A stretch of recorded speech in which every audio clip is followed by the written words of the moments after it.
Binunot at sinunog ng mga otoridad ang nagkakahalagang 6 na milyong piso ng marijuana sa ikinasang marijuana eradication sa Mountain Province. Patrolwoman Jomalyn Kakandindin, iulat mo. Dahil sa mas pinapaigting na kampanya kontra iligal na droga sa rehiyon ng Cordillera, tinatayang nasa mahigit 6 na milyong halaga ng fully grown marijuana plants ang binunot at sinunog ng mga kapulisan ng Mountain Province sa isinagawang marijuana eradication sa saklit sa Danga Mountain Province nito lamang ika-22 ng Agosto taong kasalukuyan.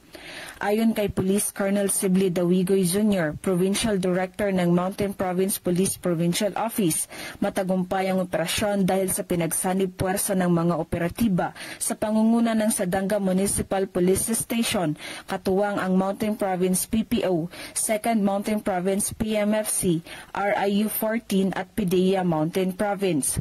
Nagresulta ang operasyon sa pagkakadiskubre ng isang plantasyon ng marijuana na may lawak na 1,600 square meters, na may tanim na 32,000 fully grown marijuana plants na may 6,400,000 standard drug price.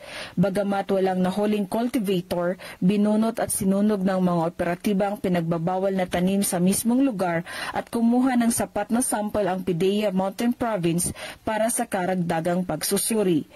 Ang matagumpay na operasyon ng kapulisan ng Mountain Province ay patunay na kaisang pambansang pulisya sa pagpapaigting ng kampanya kontra iligal na droga bilang pagsuporta sa adhikain ng administrasyon para sa isang mas mapayapang bagong Pilipinas.